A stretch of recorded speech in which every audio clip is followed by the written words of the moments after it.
I'm not currently a member of a congregation, but I used previously to belong to a congregation which had some very small pieces of social action.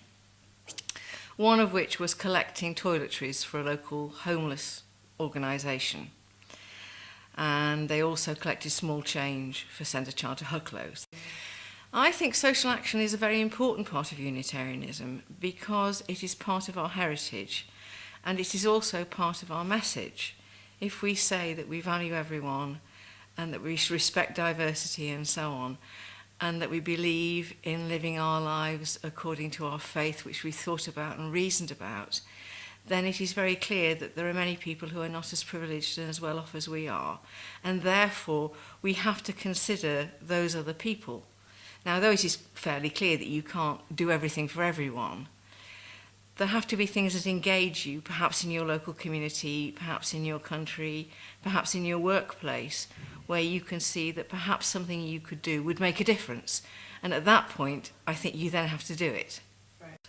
I think doing social action together as a congregation is very important because it implies that you as a congregation have thought about what is needed and what you can actually do about it. So there has been a discussion and a thought process.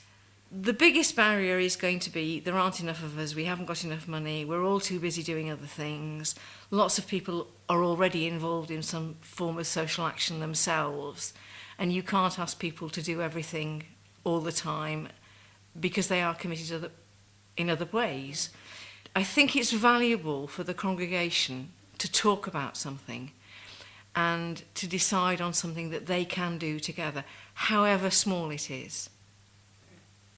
I'm particularly inspired by Rob Gregson and everybody else who is involved in the simple gifts.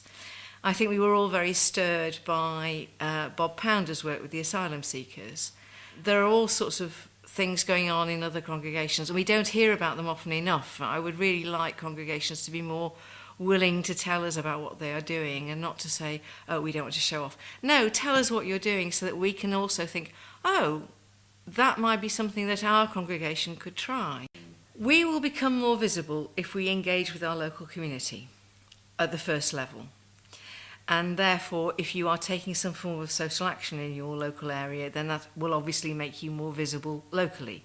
Now, we have seen recently the impact that the work on equal marriage has had on making our national visibility increase. So yes, there has to be a gain in making people aware of us. And I think we have to be aware and recognise that that visibility is not linked to growth in numbers.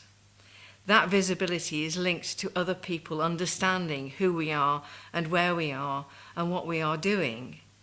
And it would be kind of nice if some congregations did very small things, but the people in the local area got to know that they did these very small things and thought, oh, we have a little problem. Perhaps we could go to the Unitarians and say, we have this little problem, can you help? Now that's great. You don't get bums on seats. We don't care about that. We just want people to know that we're there so that if they ever do need or want us, then they know that we are there.